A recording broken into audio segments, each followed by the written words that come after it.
Maka kematian kita ditentukan seperti apa kita hidup. Man asya alaihi mata alai, wa man mata alaihi bu'itsa alai. Seperti apa matinya orang ini, meninggalnya orang ini, maka seperti itu pula nanti akan dibangkitkan dari alam kuburnya. Jadi ternyata penentunya itu adalah kehidupan kita yang sangat pendek dan singkat ini. Assalamualaikum warahmatullahi wabarakatuh. Alhamdulillahi rabbil alamin, wal aqibatu lil muttaqin, wala udwana illa 'alal zalimin. Asyhadu an la ilaha illallah wahdahu la syarikalah, wa asyhadu anna Muhammadan abduhu wa rasuluhu la nabiyya ba'dah. Allahumma salli wa sallim ala habibina al-Mustafa Muhammad sallallahu alaihi wasallam. Alhamdulillah, bersyukur kita kepada Allah. Pada malam ini kita dapat duduk di Masjid Tauhid ini dalam rangka melaksanakan salah satu aktivitas dan kewajiban kita, yaitu mengerjakan fardu maghrib berjamaah. Dan kemudian dilanjutkan pula dengan tausiah agama yang insya Allah tema yang kita angkat yang akan kita bahas sangat menarik sekali. Kenapa kita katakan menarik? Karena tema ini membahas tentang perjalanan akhirat, yaitu perjalanan sesudah kehidupan di dunia yang fana ini. Mudah-mudahan kita diberi kekuatan oleh Allah, dilapangkan hati kita, dibukakan pikiran kita, sehingga kita dapat menimba ilmu dengan waktu yang sangat relatif pendek ini. Amin ya rabbal alamin. Kemudian salawat dan salam tak lupa pula kita kirimkan kepada junjungan alam Nabi besar Muhammad sallallahu alaihi wasallam dengan lafaz Allahumma salli ala sayyidina Muhammad wa ala ali sayyidina Muhammad. Kaum muslimin yang berbahagia, insyaallah ini merupakan kajian perdana, kajian pertama tentang perjalanan akhirat. Sebelum kita masuk lebih dalam apa itu pengajian perjalanan akhirat ini dan masuknya dalam bagian mana, karena ada istilah pengajian fikih, ada pengajian tafsir, ada pengajian akhlak, ada pengajian tasawuf, dan ada pengajian tauhid. Nah, perjalanan akhirat ini masuk bagian mana? Apakah dia masuk dalam kategori fikih, tafsir, tasawuf, akhlak, atau tauhid? Maka pengajian ini berada dalam ranah kajian tauhid, yaitu kajian tentang keimanan kepada Allah Subhanahu wa taala. Karena di dalam rukun iman ada salah satu rukun yang wajib kita imani, yaitu yaumil akhir, adanya hari akhirat. Dewasa ini banyak orang yang sudah hilang orientasi, hilang arah, hidup hanya di dunia saja. Dan betapa banyak orang yang melupakan kehidupan yang kekal abadi. Hidup di dunia fana, akan berakhir dengan sebuah kematian. Sementara kehidupan akhirat kekal selama-lamanya. Maka itu yang disebut dengan oleh Al-Quran khalidina fiha abada, kekal selama-lamanya. Maka pengajian kita ini kita beri nama perjalanan akhirat. Kenapa diberi nama perjalanan akhirat? Karena ternyata Bapak Ibu yang berbahagia, setelah seseorang meninggal, lantas bukan mereka langsung masuk surga ataupun masuk neraka. Belum. Masih banyak perjalanan, atau kita membahasakannya dengan pos yang mana nanti kita akan dicek satu persatu, akan diperiksa satu persatu. Dalam buku yang telah kami tulis, ini buku karya kami sendiri, yaitu kami beri judul Seri Perjalanan Akhirat. Ada 14 tahapan-tahapan yang akan dilalui manusia nanti setelah meninggalkan dunia yang fana ini. Apa yang 14 itu? Itulah yang akan kita bahas insya-Allah taala dalam buku Seri Perjalanan Akhirat ini. Buku ini kami tulis selama lebih kurang 2 tahun lamanya. 2 tahun kita coba sedikit kumpulkan dalil, kumpulkan ayat, kumpulkan hadis. Alhamdulillah jadilah sebuah buku yang utuh yang menceritakan perjalanan manusia, semua manusia. Bukan hanya orang beriman. Orang beriman ataupun tidak beriman pasti akan ke sana. Dalam hadis disebutkan, innal qabara, sesungguhnya kubur, awwalu manazilil akhirah. Awal pertama. Manazil bentuk jamak dari manzil, perjalanan. Manazilil akhirah, perjalanan akhirat. Jadi ternyata alam kubur itu adalah perjalanan pertama Bapak Ibu, bukan yang terakhir. Maka dalam buku yang kita tulis ini, buku yang pertama itu kita beri judul Kehidupan di Alam Barzakh. Kenapa disebut kehidupan di alam barzakh? Karena banyak orang meyakini dan percaya setelah selesai hidup di dunia ini, selesai semua urusan, selesai semua perkaranya. Padahal tidak. Manusia di alam barzakh atau juga disebut dengan alam kubur, manusia itu hidup berdasarkan dalil dari Al-Quran maupun hadis Nabi sallallahu alaihi wasallam. Kita tanya beberapa jamaah, kita tes survei kecil-kecilan Pak. Kita tanya, Bapak, Ibu, orang yang ada di alam barzakh itu mati atau hidup? Mereka jawab, mati Ustaz. Oke. Orang yang ada di alam barzakh itu semuanya mendapatkan ketenangan atau bukan? Kenapa itu pertanyaannya Ustaz? Karena betapa sering kita dengar kalau ada orang meninggal disampaikan begini, dia sudah beristirahat di alam sana, dia sudah tenang di alam sana.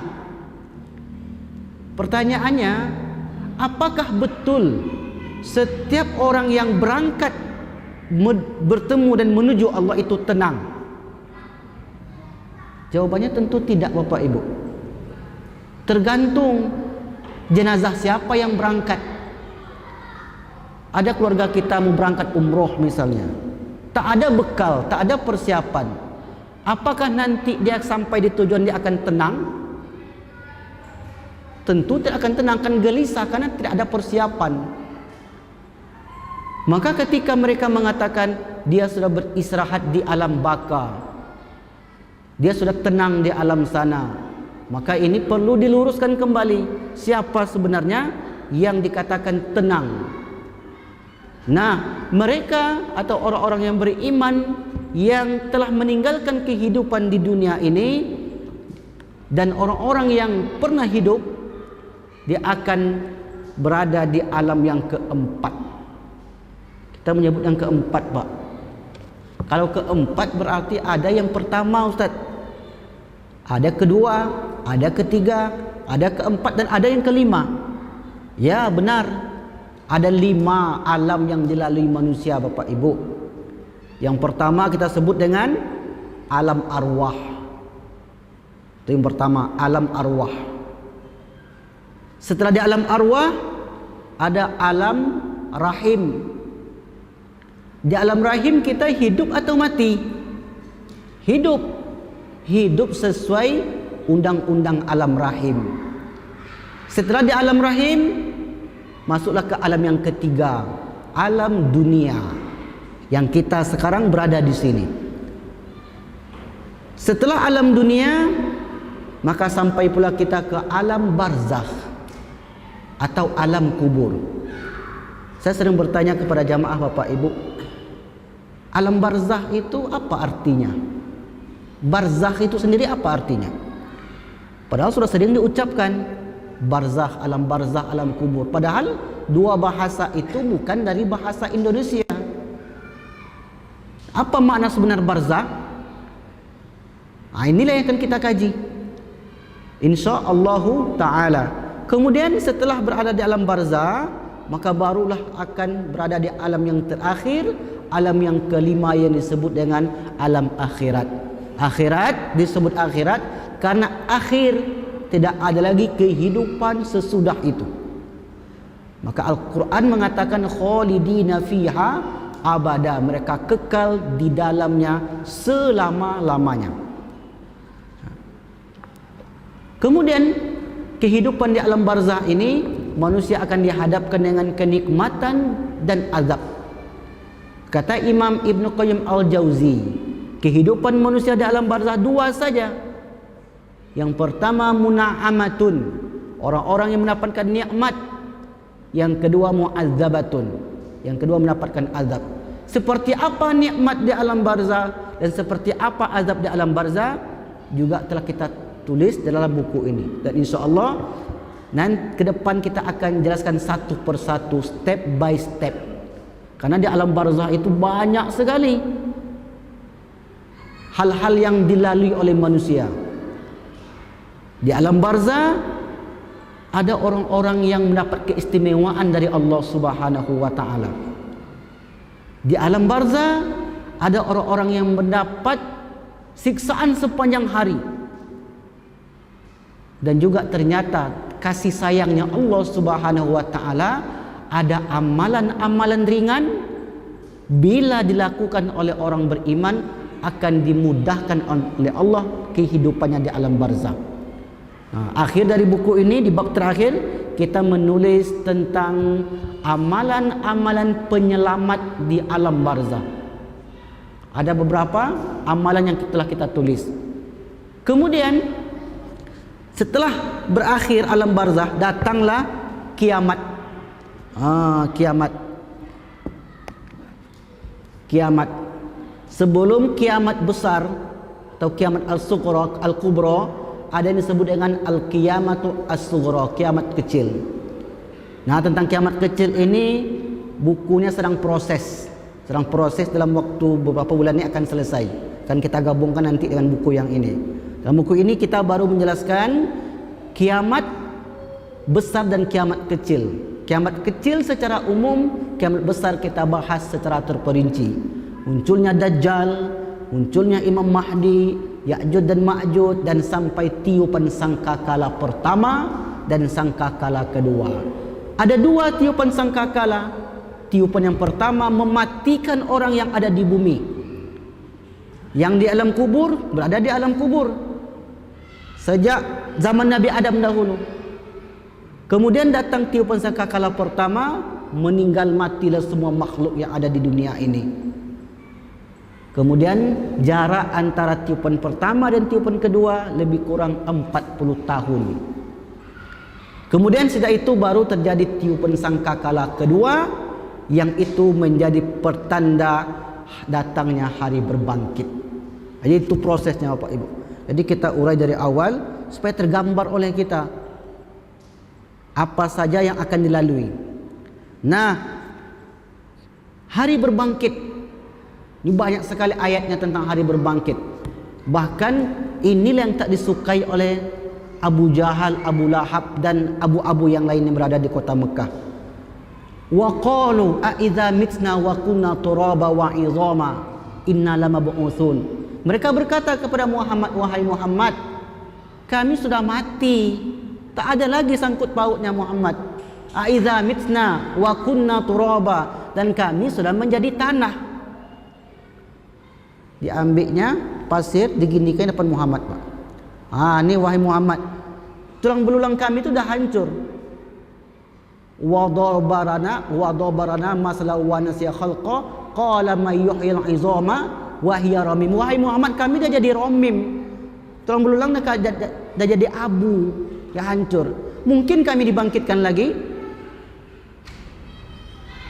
Ragu mereka, karena mereka tak percaya adanya hari berbangkit.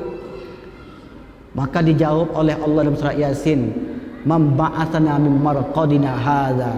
Siapa yang membangkitkan kami dari tempat pembaringan kami ini? Terjadi hari berbangkit. Di hari berbangkit, dalam buku ini kita tulis Bapak Ibu, macam-macam manusia bangkit. Kebangkitan manusia dari alam kubur masing-masing tergantung seperti apa matinya. Matinya seseorang tergantung seperti apa hidupnya. Ini serangkai ini. Karena Nabi katakan, man asya alaihi mata alaihi. Siapa yang hidup atas sesuatu, maka matinya akan seperti itu.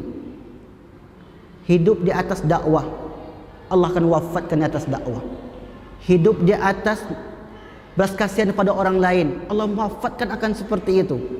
Hidup senang membantu orang, akan wafatkan dalam membantu orang. Senang ke masjid, senang beribadah, Allah wafatkan akan seperti itu. Tak mungkin rasanya Bapak Ibu, dia tak pernah baca Al-Quran, wafatnya sedang membaca Al-Quran. Tak mungkin rasanya. Tak pernah nampak ke masjid, tiba-tiba di masjid sedang solat meninggal, sementara dia tak pernah solat. Maka kematian kita ditentukan seperti apa kita hidup. Man asya alaihi mata alaihi, wa man mata alaihi bu'itsa alaihi. Seperti apa matinya orang ini, meninggalnya orang ini, maka seperti itu pula nanti akan dibangkitkan dari alam kuburnya. Jadi ternyata penentunya itu adalah kehidupan kita yang sangat pendek dan singkat ini. Baik, kita lanjutkan. Setelah hari berbangkit, maka manusia akan digiring ke alam yang terakhir, alam akhirat, yaitu ke sebuah tempat yang disebut dengan mahsyar, bumi mahsyar, ardul mahsyar. Tak satu pun manusia yang tak dikumpulkan di sini, Pak. Tak satu pun. Pasti kita akan ke sana lagi, dan kita akan bertemu lagi, akan berjumpa lagi. Tapi di situ kita ngurus masing-masing, urus diri masing-masing. Kemudian kita persingkat karena panjang pembahasan alam mahsyar ini. Kemudian Rasul akan menunggu kita di sebuah tempat yang disebut dengan Al-Haud. Al-Haud adalah telaga. Telaga Nabi bukan di surga, tapi ini telaga yang berada di bumi mahsyar yang disebut dengan Al-Haud. Apa yang kita lakukan di sana? Kita akan meminum air telaga tersebut. Rasul akan panggil nanti sekitar satu persatu, Pak. Akan dipanggil, disuruh minum. Setelah manusia minum, man syariba minhu lam yazmau abada. Siapa yang minum dari air telaga ini tak akan haus selama-lamanya. Tapi malang sungguh malang, ada orang nanti yang diusir oleh Nabi, Pak. Diusir oleh Nabi. Ketika mereka mendekat ke telaga itu, kata Nabi, suhkon, suhkon, menjauh kalian, jangan ke sini. Tak terima kalian sebagai umatku. Dia mengaku umat Nabi Muhammad, tapi tak pernah melakukan perintah Muhammad. Diusir, Pak. Ada penyebab, ada amalan-amalan yang menyebab dia itu diusir oleh Nabi nanti. Dan ada pula amalan-amalan yang menyebabkan orang itu dapat minum dari telaga itu.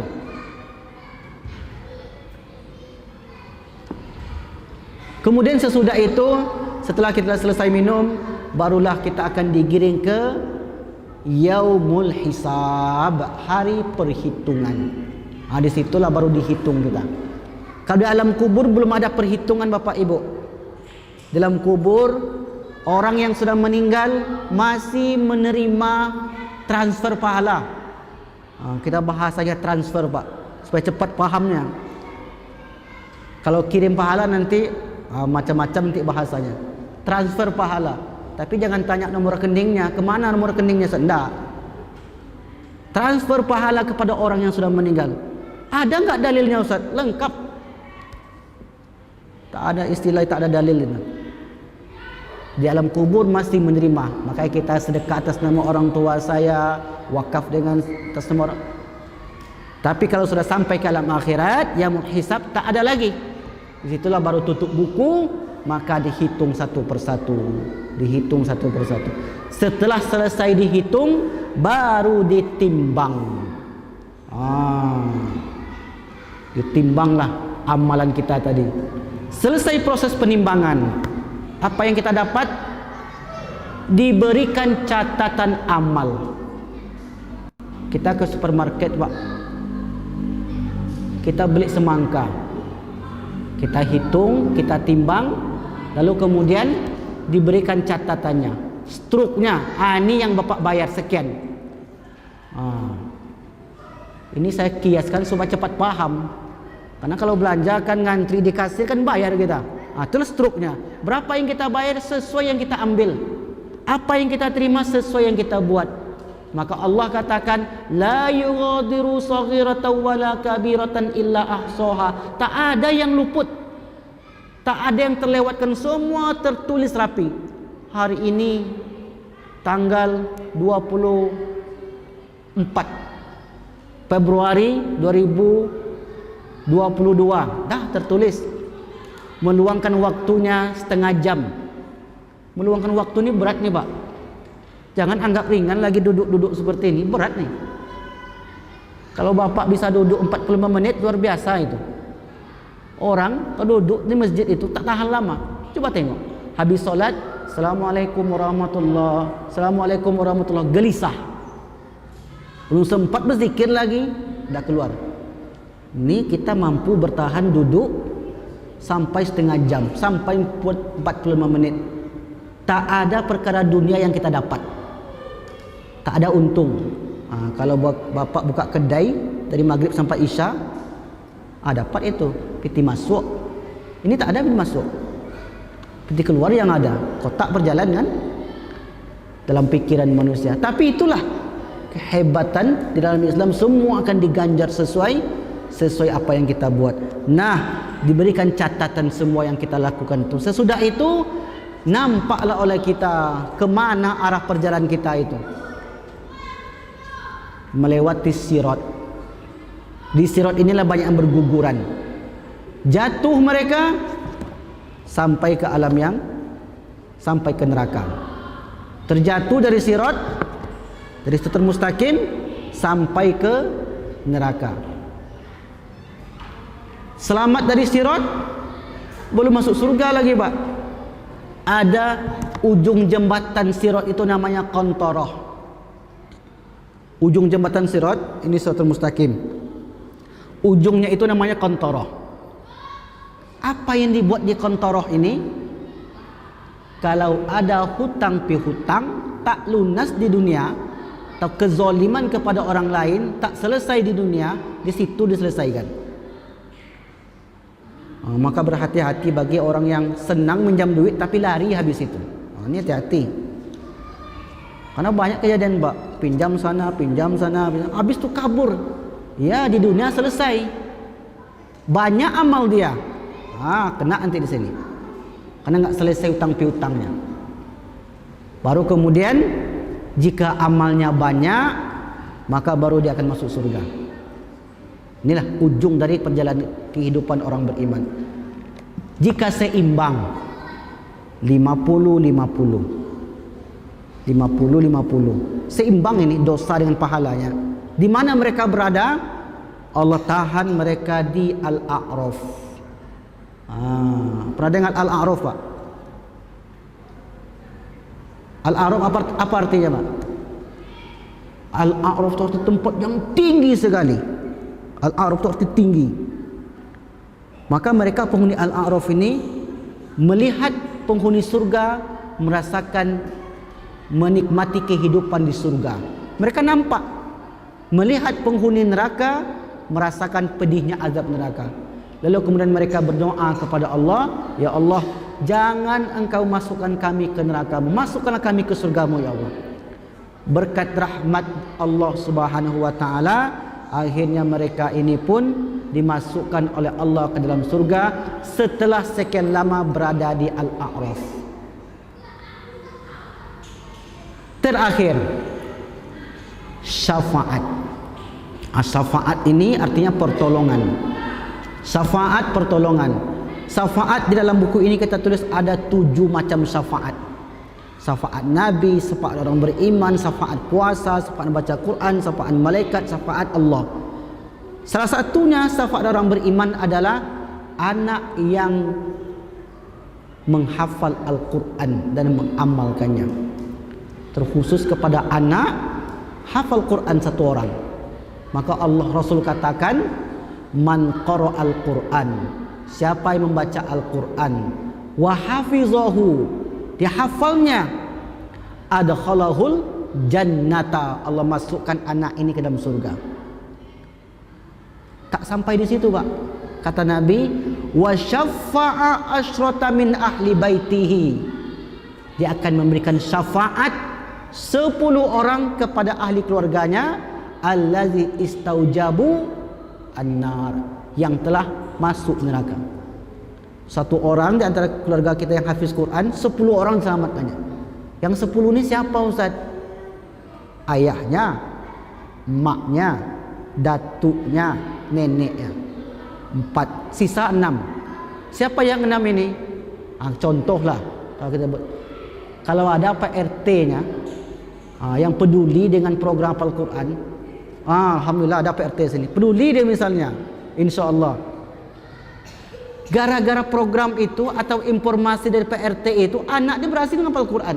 Apa tak ingatnya anak nanti ini, ya Allah, saya ni hafal Quran kan orang tua saya. Orang tua kamu aja, kamu dapat informasi dari mana? Siapa yang membiayai? Oh, rupanya ada orang tua asuh, diberi sedikit. Semua orang yang berkontribusi dapat syafaat, Pak. Wah, ini hebatnya. Maka tak ada yang sia-sia yang kita lakukan dalam kehidupan ini. Mengajarkan kebaikan, menolong orang, membuat program, insya Allah semua itu akan memberikan syafaat kepada kita. Nah, buku ini sudah kita bahas tuntas, sudah ada 14. Kami menelitinya selama 2 tahun. Dalam buku ini, setiap fase-fase tadi, yang 14 tadi, alam kubur, kiamat, hari berbangkit, padang mahsyar, telaga Nabi, al-haud ya, kemudian perhitungan, pertimbangan, catatan, sirat, syafaat, qantara, al-a'raf, surga neraka. Ternyata dengan kasih sayangnya Allah, ada amalan-amalan ringan bila dilakukan oleh orang beriman semasa hidup di dunia, Allah akan mudahkan di setiap perjalanan-perjalanan itu. Nah, kita tulis di sini, Pak, satu persatu. Dalam kubur ada berapa? Ada 9 kita tulis. Di padang mahsyar ada apa saja? Ada 7 entah berapa. Kemudian ketika berbangkit supaya dapat cahaya, ada apa amalan? Ada juga yang kita tulis.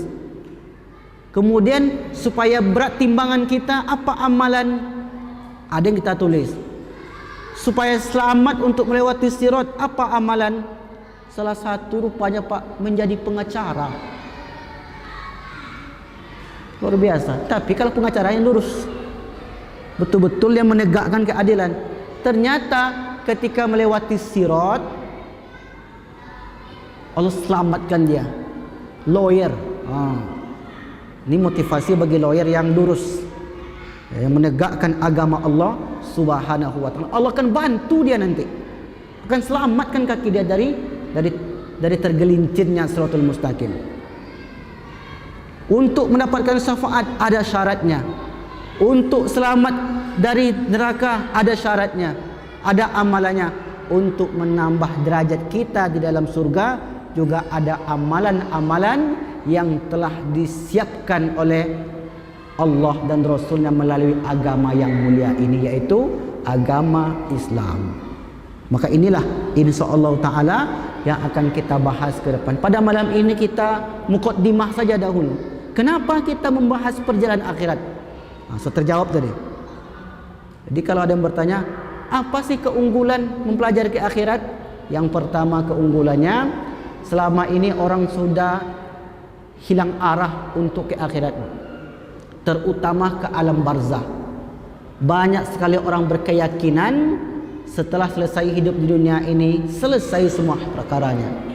Kita nanti di alam kubur beristirahat saja, Ustaz. Pakai dalil dia. Apa dalilnya? Ya ayatuhan nafsul mutmainnah, wahai jiwa yang tenang, irji'i, kembalilah engkau, ila rabbiki radiyatan, kepada Tuhanmu dalam keadaan mendapati ridha. Ternyata betul ada orang-orang yang tenang menghadap Allah Subhanahu wa taala jikalau mendapat ridha. Itu kunci itu. Mendapat ridha. Mendapat ridha dari Allah Subhanahu wa taala. Okey, baik.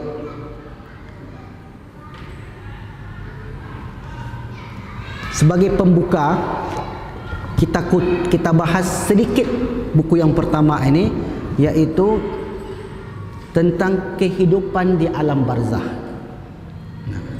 Pembuka. Pertanyaan pertama Bapak Ibu, orang di alam barzah itu hidup atau mati? Jawabannya hidup. Tidak ada lagi yang menjawab mati. Kehidupan manusia di alam barzah diceritakan oleh Allah Subhanahu wa taala. Wala taqulu liman yuqtalu fi sabilillahi amwat bal ahya. Jangan kau katakan orang yang sudah meninggal itu mereka mati. Bal ahya. Mereka tu hidup inda rabbihim, dalam ayat lain. Yurzakun. Yurzakun maknanya diberi rezeki. Rezeki ternyata bukan hanya di dunia. Diberi rezeki mereka yang telah meninggalkan dunia ini, yang berada di alam barzah. Kalau orang diberi rezeki, Pak, hidup atau mati? Tentu orang hidup, bukan orang mati. Dalam ayat lain mengatakan la tash'urun walakin la tash'urun, tapi kalian tak merasakan. Siapa yang dimaksud oleh Allah ini? Orang-orang tak beriman. Mereka tak merasakan dengan keimanan mereka. Kalau orang yang beriman, dia akan merasakan bahwa orang yang telah meninggalkan dunia yang fana ini, mereka tidak mati, hanya berpisah saja. Berpisah dari dunia menuju alam yang baru, yaitu alam barzakh. Kita mungkin pernah dengar sejarah, Pak. Ketika perang Badar, kaum muslimin menang, kaum kafir kalah. Setelah dibuang jenazah ini ke dalam sumur Badar, Rasul pernah berucap, wahai Abu Jahal, wahai semua yang musyrik yang masuk dalam sumur itu, apakah kalian sudah mendapatkan yang telah dijanjikan Tuhan kalian? Itu kata Rasulullah kepada yang dibuang jenazahnya ke dalam sumur itu. Ucapan itu didengar oleh salah seorang sahabat. Ya Rasulullah, hal yasma'u ma taqul. Mereka tu dengar enggak apa yang kamu sebut itu ya Rasulullah? Naam, ya. Walakin la yujib. Dia dengar tapi mereka tak bisa menjawab. Dalil bahwa orang yang berada di alam barzakh itu mereka bukan mati, mereka tu hidup. Dalam hadis yang lain, setelah kita menguburkan mayit, Pak, kita kuburkan, berdoa kita di atasnya. Ini ada pembahasan khusus dalam buku ini. Boleh enggak mentalkinkan mayit sudah meninggal yang dikubur? Kita bahas juga dalam ini, karena banyak yang permasalahkan, ya Pak ya. Boleh enggak? Ada enggak dalilnya Ustaz? Ada. Sahih enggak? Sahih. Kita bahas itu pembahasan khusus lah nanti. Meninggal, kita tinggalkan. Setelah orang-orang mengubur itu meninggalkan, yasma'u qur'ani alihim. Mereka itu mendengarkan suara terompah yang meninggalkan mereka. Orang yang dikubur tadi, dia mendengar. Walakin la yujib, tapi mereka tak bisa menjawab apa yang kita tanyakan atau apa yang kita sebutkan kepada mereka. Karena disebutkan oleh Imam Ahmad bin Hanbal dalam kitab Musnad Ahmad bin Hanbal. Apa kata Rasulullah?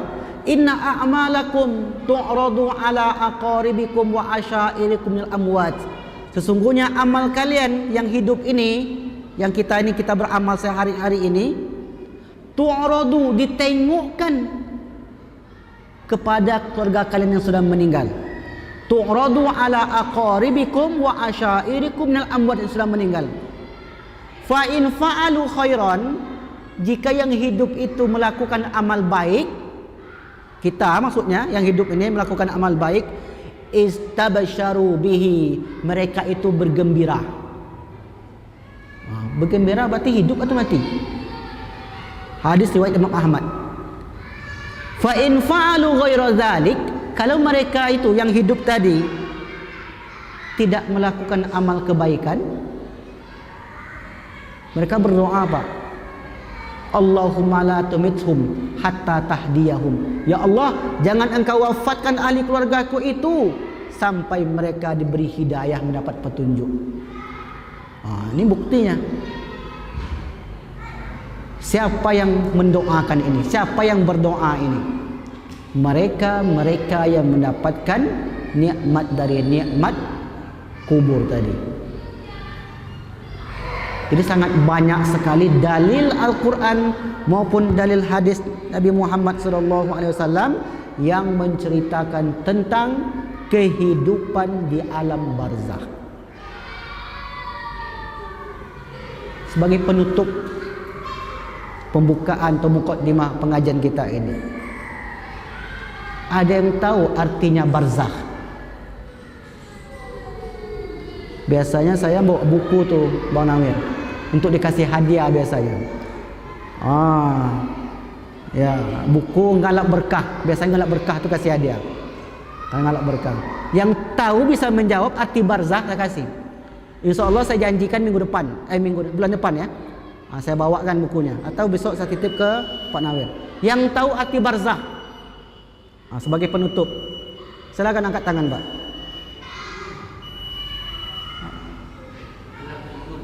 Alam kubur itu persamaannya masjid musola. Arti masjid itu artinya tempat sujud. Akar katanya sajada yasjudu, sujud, tempat sujud masjid. Ini barzakh. Ibu-ibu, kan dah sering kita dengarkan alam barzakh. Apa artinya alam barzakh? Alam akhirat lain lagi.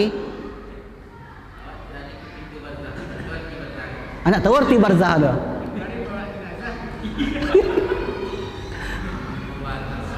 Pembatas. Nah, betul. Pembatas antara dunia dan akhirat. Siapa nama abang?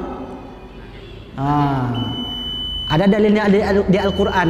InsyaAllah ingatkan ya bulan depan. Wa bainahuma barzakhun la yabghiyan. Di antara dua laut itu ada barzakh, ada pembatas. Makanya airnya tak menyatu, Pak.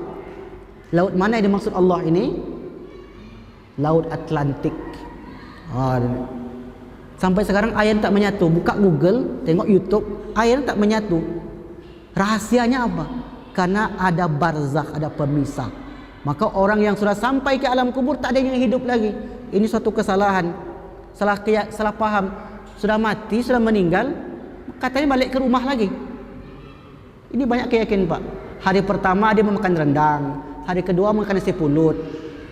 Saya tanya, kenapa ada pengajian seperti itu? Saya bilang di kampung saya.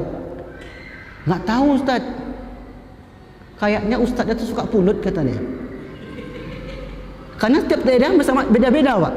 Setiap daerah beda. Ada yang rendang, ada yang pulut, ada nasi kuning. Nanti malam ke-7 akan gini. Ingat, karena sudah ada barzakh, tak bisa tembus lagi. Tak bisa tembus lagi. Itulah makna barzakh tuh. Jadi arwah yang tampak itu, Ustaz, macam mana? Kita sambung bulan depan.